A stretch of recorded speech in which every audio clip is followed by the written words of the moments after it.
Sadhguru, I wanted to know that when we are silent, still we feel that mind chattery, which always bothers us, and our thought always shifts back to past and future imaginations, which will not be any of output. How to get rid of it? A whole lot of thought about this thoughtlessness. Thoughtlessness, no mind, these kinds of terms have been propagated all over the place, and these terms have been badly misunderstood and made into all kinds of things, and people are striving how to stop my mind. It took millions of years of evolution to get a mind of this kind of capability, isn't it? Millions of years of tremendous amount of nature's work that today you have a mind of this kind of scope. And now you want to stop it. Why is it that you want to stop it? If your mind was constantly producing absolute pleasantness for you, would you think how to stop this mind? Would you? No. It's producing a lot of unpleasantness. That's why you're thinking of how to stop the mind. This is the first thing, wherever you go in the world, this has gone so much into people's mind. If you tell them you meditate, they say, "But Sadhguru, I'm not able to stop my mind." I said that will happen only after you stop your kidneys, liver, heart. You stop all these things, then the mind will also stop. Do you want it to stop? No. Then why do you want the mind to stop? Why do you have such a horrible prejudice against the mind? You don't mind if your heart is beating, you can meditate. You don't mind if your liver is working, you can meditate. Your kidneys are functioning, you can meditate. If your brain functions, you can't meditate, what is the problem? You seem to have something against intelligence, isn't it?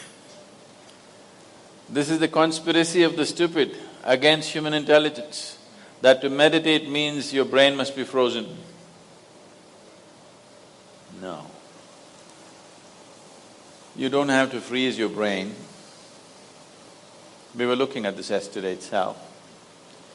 We will initiate you into Shambhavi. It's a simple process. There are many ways to do it. This is one simple way. But it's a powerful process.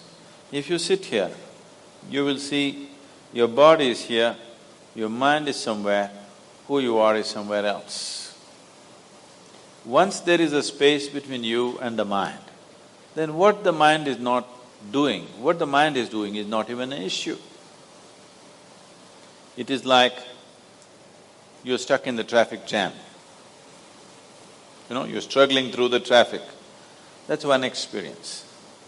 Suppose you're either standing on Chamundi Hill or you're floating in a hot air balloon and look down at all the traffic. Very peacefully, traffic. Why? There's a distance, isn't it? When you're in it, traffic is a different experience. From really high up there, sitting in a hot air balloon, you look down, you can't even hear the sounds. Looks wonderful, traffic, isn't it? Yes or no? Because there's a distance. So once there's a distance between you and your mind's activity, mind is not a problem.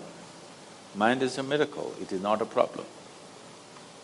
And anyway, if thoughts are going continuously, if you're having a mental diarrhea, obviously you ate some bad food, isn't it? Yes. If you're having a physical diarrhea, you ate some bad food, isn't it? If you're having a mental diarrhea, you are obviously consumed something wrong. What this wrong thing could be is, the moment you identify yourself with something that you're not, then you're finished. Your mind is a continuous runs. There is no other way. Do what you want, try as hard as you want, it is not going to stop. If you do not identify yourself with anything that you are not.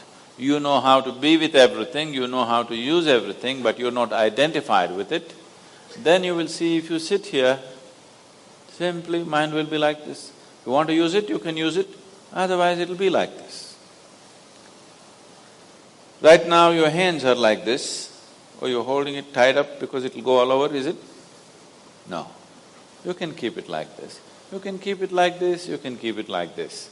When you want to use it, you can use it. So it's a useful instrument. Suppose your hands become like this. You know, some people have become like this. Yes or no? If it becomes like this, you will become ridiculous, isn't it? If it happens to your mind, also you're equally ridiculous. It is just that you are living in the comfort that nobody else can see it. But people can see it. They watch you closely enough, they can see it, isn't it? And whether they can see it or not, that's not the point. The point is, the most important faculty of your life is out of control. Doesn't matter whether they can see it or not, that's not the issue.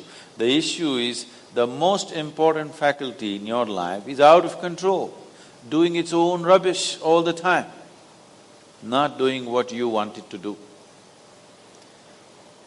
So, if you have to be freed from this ailment, you should stop eating bad food. Wrong food or bad food means you are identifying yourself with things that you're not. If you sit here, if you're not identified with this and with this, then you will see everything is just fine. Then your mind will do what you want it to do. Otherwise, it will simply hang there, and that's how it should be. Mind should not be telling its own stories all the time. It should tell the story that you want it to tell, isn't it? Otherwise, it's quite a nuisance.